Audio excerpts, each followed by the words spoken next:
तर नमस्कार मित्रांनो, ह्या व्हिडिओमध्ये जे आपण इंडियाचा पहिला असा स्कूटर बघणार आहोत की ज्यामध्ये जे एक्सपोर्ट बाईकचं जे ते स्कूटरमध्ये इंजिन जे ते यूज झालेलं आहे आणि हा जो स्कूटर आपल्याला 4 कलरमध्ये जे ते बघायला मिळतो। तर मित्रांनो, व्हिडिओ जो आहे तो शेवटपर्यंत बघा। या स्कूटरचं जे आपण पूर्ण मायलेज, फीचर्स आणि टॉप स्पीड, प्राइस सर्व काही या व्हिडिओमध्ये आपण कव्हर करणार आहोत। या स्कूटरचं जे नाव आहे यामाहा एरोक्स 155। फ्रंट आपण बघू शकतो आपल्याला LED सेटअप दिलेला आहे, तसंच साईड इंडिकेटर जे आपल्याला हेलोजनमध्ये बघायला मिळतं।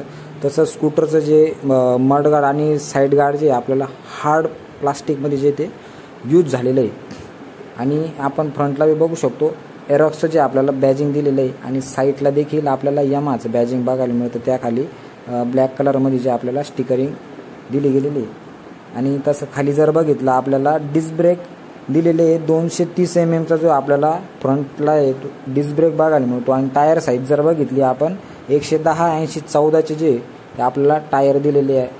तसंच 114 इंचाचे जे आपल्याला या स्कूटरमध्ये जे ते व्हील बघायला मिळते आणि 14 इंचाचे व्हील जे ते ह्या स्कूटर व्यतिरिक्त आपल्याला कोणत्याही स्कूटरमध्ये जे ते बघायला मिळत नाही। तसं या स्कूटरमध्ये जे आपल्याला लिक्विड कूल्ड जे ते इंजिन दिलेलं आहे। तसं आपण ह्या स्कूटरमध्ये आपण एक स्पोर्टी एरोडायनामिक लुक दिलेला आहे। या साईडला आपण बघू शकता ऑन ऑफ स्विच दिलेलं आहे, डिजिटल मीटर। तसंच सेंटरला आपण बघू शकतो फ्यूल टँक दिलेलं आहे आणि आपलं फ्यूल टँक कॅपॅसिटी जे 5.5 लिटरची आपल्याला फ्यूल टँक कॅपॅसिटी दिलेली आणि प्लस पॉईंट असा की या स्कूटरमध्ये जे आपल्याला ब्लूटूथ कनेक्टिव्हिटी देखील बघायला मिळते।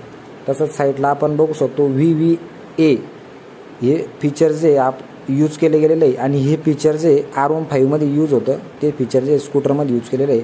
तसंच एरोक्सचं जे आपल्याला शीटवरती बॅजिंग बघायला मिळतं आणि शीट कुशन जे ते अतिशय कम्फर्टेबल आणि एक स्पोर्टी लुक दिलेला आहे शीटाला आणि शीट कुशन जे आपल्याला सॉफ्टमध्ये बघायला मिळतं। तसंच खाली आपण स्टिकरिंग बघू शकता, साईडला फुटरेस्ट दिलेलं।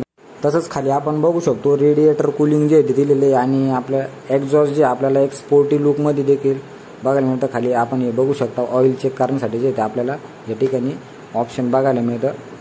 तसंच या स्कूटरमध्ये जे 4 स्ट्रोक इंजिन जे यूज झालेले आहे जे पॉवर जनरेट करतं 11.0 kW जे टॉर्क जनरेट करतं 13.9 न्यूटन मीटरचं। तसंच साईडला आपण बघू शकतो हेलोजनमध्ये जे आपल्याला साईड इंडिकेटर दिलेलं आहे तसं रिफ्लेक्टर आपण बघू शकता।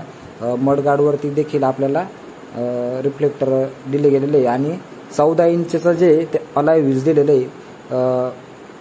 बॅकला आपण बघू शकता आपल्याला यामाहाचा जो येतो या ठिकाणी लोगो बघायला मिळतो आणि गोल्डन कलरमध्ये जे आपल्याला फ्रंटला आणि बॅकला दोन्ही साईडला जे आपल्याला 14 इंचाचे जे ते अलॉय व्हील्स दिलेले आहे आणि जे आपलं सीटची जी आपली हे एक स्पोर्टी लुकमध्ये आणि गाडीचं लुक तुम्ही व्हिडिओमध्ये बघू शकता एक एरोडायनामिकमध्ये एकदम असा स्पोर्टी लुक बघायला मिळतो। गाडीची प्राइस जर आपण बघितली तर 1,80,000 रुपये जे ती गाडीची प्राइस दिली म्हणजे R15 पेक्षा देखील या गाडीची स्कूटरची जी ती प्राइस जास्त या ठिकाणी। स्कूटरचं मायलेज जर आपण बघितलं 45 ते 50 जे आपल्याला स्कूटरचं या ठिकाणी मायलेज बघायला मिळतं आणि ओव्हरऑल जे फीचर्स आणि एक लुक जो आहे आपल्याला R15 वरती जे आपल्याला बेस खाली आपल्याला बनवलेलं आहे या ठिकाणी बघायला मिळतं। बाकी स्कूटी जी आहे तुम्हाला कशी वाटली कमेंट करून सांगायला विसरू नका। व्हिडिओ शेवटपर्यंत बघितल्याबद्दल धन्यवाद। बाकी आपल्या चॅनलला जे ते लगेच सबस्क्राईब करून जे बेल आयकन ऑलवरती सेट करून घ्या। बाकी नेक्स्ट व्हिडिओ जो आहे तो तुम्हाला कोणत्या व्हेकलवरती किंवा बाईकवरती हवा आहे सो तुम्ही मला कमेंट करून सांगू शकता। आपण लवकरात लवकर जे त्यावरती जे व्हिडिओ अपलोड करण्याचा प्रयत्न करू। सो टेक केअर, भेटू पुढच्या व्हिडिओमध्ये। धन्यवाद।